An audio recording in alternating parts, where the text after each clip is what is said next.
मित्रांनो, नमस्कार. राम राम. मी पत्रकार तांबोळी एजी टॅम, संपादक साप्ताहिक अकलूज मंथन बोलतोय. मित्रांनो, आपल्या दर्शकांना, कारण वाचक म्हणता येत नाही, अलीकडं तर अंक आपले निघत नाहीत हे माहीत आहे. मग आम्ही टॅम स्पीक्स नावाचं व्हिडिओ प्रदर्शित करतो. त्याच्यातून जनतेच्या, समाजाच्या, नागरिकांच्या ज्या काही उत्सुकता असतील त्याच्या संदर्भात अकलूजच्या राजकारणाबद्दल माहिती सांगत असतोय.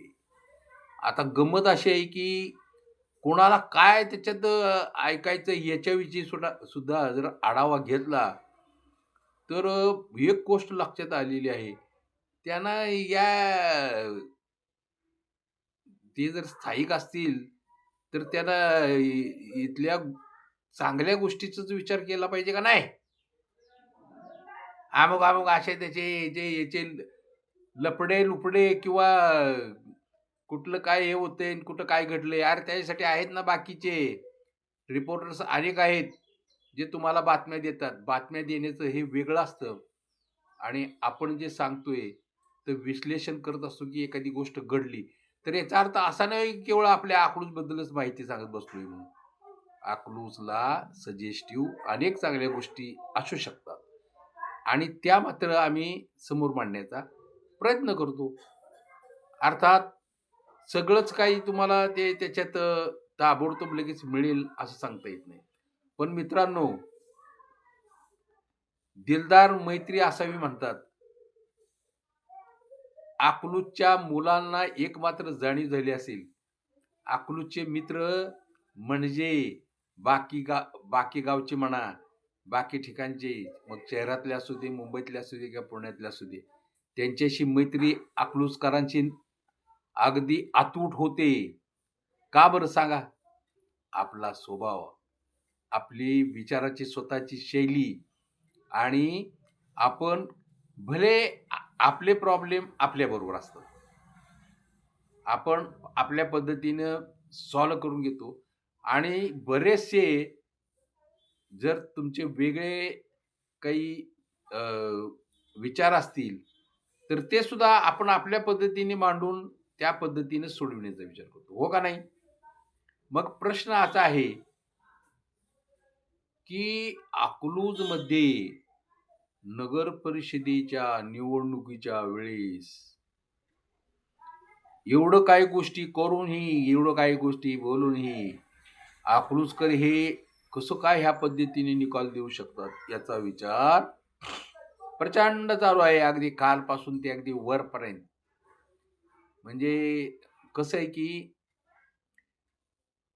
त्या लोकांनी किती जरी विचार केला तर एक महत्वाचा मुद्दा लक्षात घेतला तरच कळू शकेल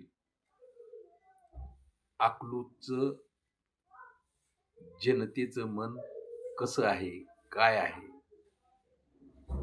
अहो, काय असतं माहिती का, खऱ्याला खरं म्हणणं एवढं अवघड नसते, पण प्रत्येक गोष्ट स्वार्थासाठी, फायद्यासाठी केवळ त्याच ठिकाणी खरं बोलायचं, मी सत्य बोलेन, मी लबाड बोलणार नाही वगैरे वगैरे अशी शपथेवर सांगायचं, एवढी आवश्यकता आहे असं वाटत नाही.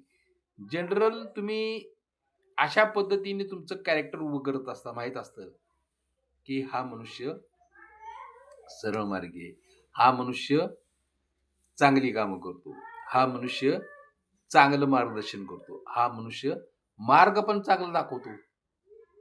मग प्रश्न असा आहे, कशाबद्दल तुम्हाला अकलूजवर राज्य करायचंय सांगा ना? इतर पक्षांचे आपला पक्ष वाढवा म्हणूनच प्रयत्न करतात ना. त्यांचं काय चुकतंय का? मुळीच नाही. मग प्रश्न राहिला मोहिते पाटील यांचा कोणताही पक्ष असू दे, लोक पक्षाला प्रेम करतात आणि तो जर शरद पवारांचं जर पक्ष असेल, तर मग ते जास्तच करणार ना. राष्ट्रवादी काँग्रेस. हं? एक लक्षात घ्या, इथं इतर पक्षांचा विचार केला तर त्यांनाही वाढविण्याचा हक्क आहे. पण त्यासाठी अकलूजकरांच्या मर्जीला उतरावं लागतंय. अकलूजकरांचं मन ओळखावं लागतंय. अकलूजकरांना कशा पद्धतीने आपण जिंकता येईल याचा विचार करावा लागतोय. आणि ते जर नाही केला तर मग त्याचा निकाल आता लागला त्याप्रमाणे नेहमीच लागत जाणार. काय बोलताय? होय. कारण इथून पुढं जगच बदललंय सगळं. इथून पुढं भारत देश सुद्धा बदलणार आणि महाराष्ट्र निश्चितच बदलणार. आप कुछ काम दिखाएंगे तो ज्यादा मतदान मिलेगा. एवढं साधं आणि सरळ गणित आहे. अरे विचार करा, तुम्ही शिकलेला आहात, कमी शिकलेला आहात, जास्त शिकलेला आहात, तुम्ही साहेब आहात, तुम्ही उद्योगपती आहात, तुम्ही मोठे आहात, सगळ्यांना सारखा मतदानाचा अधिकार देणारे हे आपलं भारत देश आहे. आणि या देशात मतदानाचा अधिकार हा पवित्र ठरविलेला आहे. लक्षात ठेवा. आपलं मत असं कुठेही टाकून चालणार नाही. विचारपूर्वकच द्यावं लागणार आहे. हो का? म्हणजे हो का नाही? द्यावं लागणार का नाही? मग ते मतदान, त्या मताची किंमत, मग मोठा उद्योगपती असू दे किंवा कुणी असू दे, स्मगलर असू दे किंवा एखादा कुणी गुन्हेगार असू दे, त्याला पण मतदानाचा अधिकार असतो. ज्यांना मतदानाचा अधिकार नाही ते काय करू शकत नाहीत, ते मत देऊ शकत नाहीत. मग मत कोण देतं? सर्व जातीचे, सर्व धर्माचे, सर्व पद्धतीचे लोक जे वयाने 21 वर्षाच्या पुढं आहेत, त्यांना मतदानाचा अधिकार असतो. हो का नाही? मग भले तो 90 वर्षाचा असू दे, त्याला जर मतदान करायचं असेल तर तशी ती त्यांच्या घरचे लोक सोय करतात आणि त्याला मतदान केंद्रावर नेऊन त्याचं मत तिथं नोंदवायला लावतात. कशासाठी? हे जाणकार नागरिकाचं कर्तव्य ठरतंय. अकलूजनं दाखवून दिलं,